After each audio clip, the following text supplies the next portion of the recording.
스마트폰 앱으로 배달 주문을 하자 사람이 아닌 로봇이 물건을 가지러 옵니다.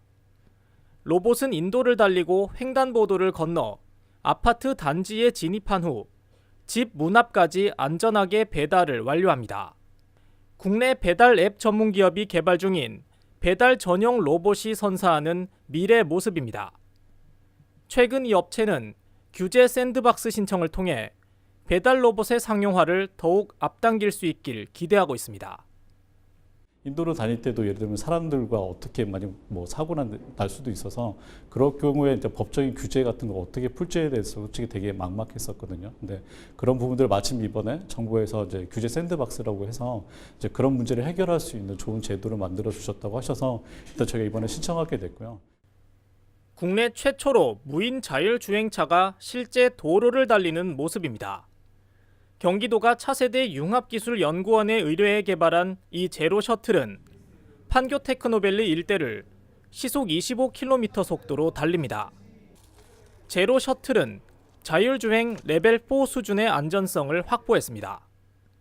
차량 통행이 많은 왕복 8차선 도로와 고층 건물이 들어서 있는 복잡한 환경에서도 무인 주행이 가능해진 겁니다. 특히 정부에서 임시 운행 허가를 내주며 규제를 풀어준 게 자율주행차 실증 연구를 할 수 있게 된 가장 큰 기반이 됐습니다.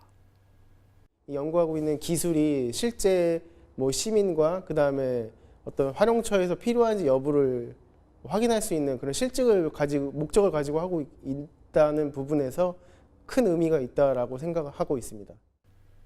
정부는 이처럼 미래 신산업과 관련된 규제 풀기에 적극 나서고 있습니다.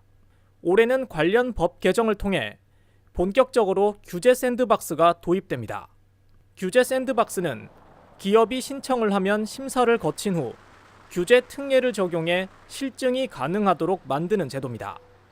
이는 단순히 제도를 넘어 상용화 단계에서 나타날 수 있는 문제점 등을 사전에 점검하고 완전한 규제 완화의 길로 가야 하는 과제도 안고 있습니다. 정부가 규제 샌드박스라고 해서 규제 완화를 시작을 했는데요.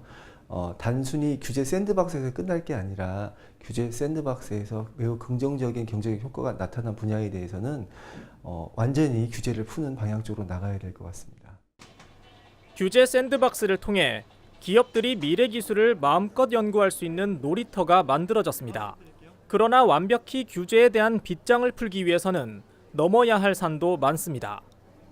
전문가들은 샌드박스 시행뿐 아니라 기존의 기업 환경을 저해하는 규제를 전면 재검토하고 규제 관리 시스템을 새롭게 정비해야 한다고 조언합니다. 채널I 산업뉴스 이창수입니다.